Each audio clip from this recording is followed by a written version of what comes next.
Hi everybody, Dan Illman, Mike Beer, the DRFBets race of the day for Friday, November the 30th, race number 8 at the Big A. We're going 6 furlongs on the outer turf. It's an entry-level allowance race, and you can bet it with a new DRFBets account. Sign up at bets.drf.com, receive a 300% deposit match. Let's meet this full field scheduled to go 6 furlongs on the outer turf, carded as race number 8. $75,000 is the purse. You can access free formulator past performances for this race on the Race of the Day event page at drf.com. Download them, handicap along with us. We'll take the field in post position order. And Mike, the number 1 the Crocheron Kid wheels back on short notice, 6 days after running on the dirt, and he is certainly not a dirt horse, so we can draw a line through that race. 2 starts back, he exits an October 26th race where I thought a lot of things happened. The Crocheron Kid was pulling in the early portion of that race. The pace setter discretionary mark backed down the fractions. The Crocheron Kid ended up in tight on the backstretch, and he finished okay to finish 4th in a 4-horse photo. He's a solid horse, but isn't he more trustworthy underneath? Yeah, that's how I was looking at him. I mean, I like him as a horse. And I think there is a scenario where things could set up better for him this time, and he could make a real run at this race. It's just, you know, one of those situations where he doesn't win very often. The last win he has, you go back to last December, and it was over this turf course, but it was in a race that had a really fast pace, and it just totally fell apart, and he took advantage. And it just feels like he needs a setup like that if he's going to get there first. The number 2 Dirty came into Saratoga in excellent form off a couple of victories, and he just simply had the misfortune to run into World of Trouble twice in a couple of stakes races, and we saw what World of Trouble is capable of when finishing an excellent second in the Breeders' Cup Turf Sprint. Now, in his most recent start, Dirty disappointed as the favorite. I thought he had a little bit of excuse. Remember, all the big-name jocks were out of town riding in the Breeders' Cup, and I think Dirty's jockey conceded a little bit too soon. He broke well, he was battling for the lead, he conceded for the pocket, and I just think it's tough to make 2 moves in these short distance turf sprints. Let's be honest, Dirty didn't run very well, but he can be forward if not controlling the pace here. I kind of agree with you, Dan. I mean, he didn't run well last time. I sort of agree with your take on the race. His rider could have been a little more aggressive in that race, and maybe things would have played out differently. Still, at the end of the day, he was even money, and it's not like he had a terrible trip in there, and he didn't run very well. His races 2 and 3 back, even the race before that at Laurel, any one of those I think makes him super tough to beat in this race. He's hard to trust off his last one, but my major problem with this race is I didn't know where else to go, and I think he's going to be very tough in the spot. How do you think he'll be ridden? We'll throw up the Timeform US pace projector in a bit, and they've got Shiraz out there on the lead, the number 7. I'm not sure Shiraz has that sort of turf sprint speed. Discretionary mark, the 6, can make the lead, but he's usually on the lead when the pace is slow. Jose Ortiz has won races with Dirty in gate-to-wire fashion in the past, and I think they're going to be aggressive with him and try to take them gate-to-wire. Yeah, I think they'll ride him aggressively in this race, too, especially after the last one. It's good to know that when you're riding him, you don't have to have the front if somebody really wants it, but I think they're going to go a little more aggressively with him this time. Westerdale, the number 3, is entered main track only. We'll move on to the 4, Psychic Energy, and I think this horse has a little bit of a chance here at a big price. He's 20-1 on David Aragona's morning line, and he just runs well at Aqueduct. This seems to be a true horse for course. I really liked his seasonal debut back in April where he was 4 wide, 5 path throughout, and he was able to really gut it out in the lane. Last time out, he was in that October 26th race. There wasn't a lot of pace. He was wide early. He just didn't really fire. Claimed by Tom Morley out of that race, maybe he gets a little bit more pace, returning to his favorite surface. Right, 3rd off the layoff, getting back to Aqueduct. He did have a little bit of an excuse last time, not that he did any real riding in there. But he does have races over Aqueduct turf that I guess give him his best chance. He's going to have to run better than he's ever run before if Dirty shows up. But he's an interesting horse to use somewhere at a price. Usually don't love these big turn back in distances, sprinting on the turf, but I think the 5 Final Frontier at least deserves an opportunity to strut his stuff going 6 furlongs. I think his first turf race was good at Saratoga, and last time out, while I know Clyde's Image was able to win that race at a pretty big price, that pace was solid. Final Frontier might not have loved the yielding turf course. He's cutting back in distance. I think he's going to sort of revert to that rating tactics that worked so well in his maiden win on dirt at Tampa Bay. His Timeform US figs, they are fine with this field, and you know something, as a lightly raced 3-year-old, I think he has a forward move in him. Yeah, I used him as well, Dan. I agree with everything you said about him. His last race to me wasn't very good, but it was yielding turf.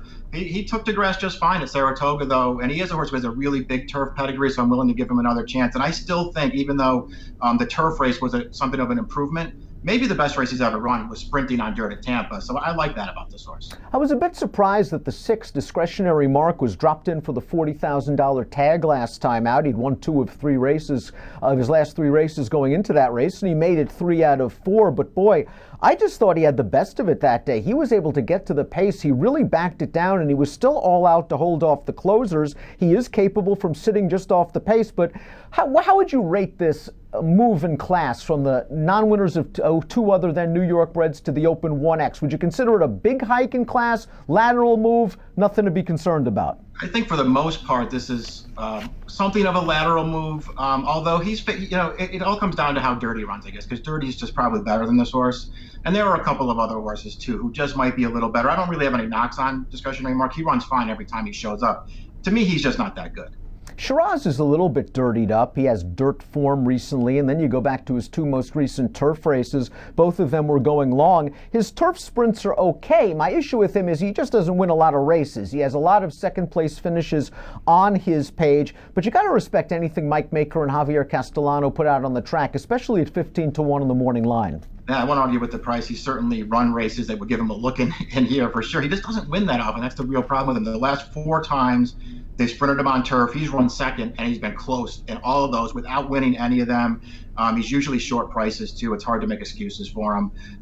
He's just one of those horses. I gave up on him a long time ago, Dan, but he's got races that give him a chance. The 8 is Bourbon Currency going out for John Kimmel, and he finished ahead of Dirty in that November the 2nd race. He was down towards the inside going into the turn. I thought he got shuffled back a little bit on the turn, but once he was clear, I thought he only finished evenly in between horses. To me, he hasn't gotten much better this year, and that's kind of been the issue. I think you and I have always been fans of Bourbon Currency. He has a little bit of tactical speed, but he just hasn't been able to reach his potential just yet. I kind of agree with that, and especially last time. I just thought he was an interesting horse to use in that race at a very big price, and I thought he got a really good trip in there, Dan. He just didn't have it in the stretch. He couldn't get a bigger piece of it.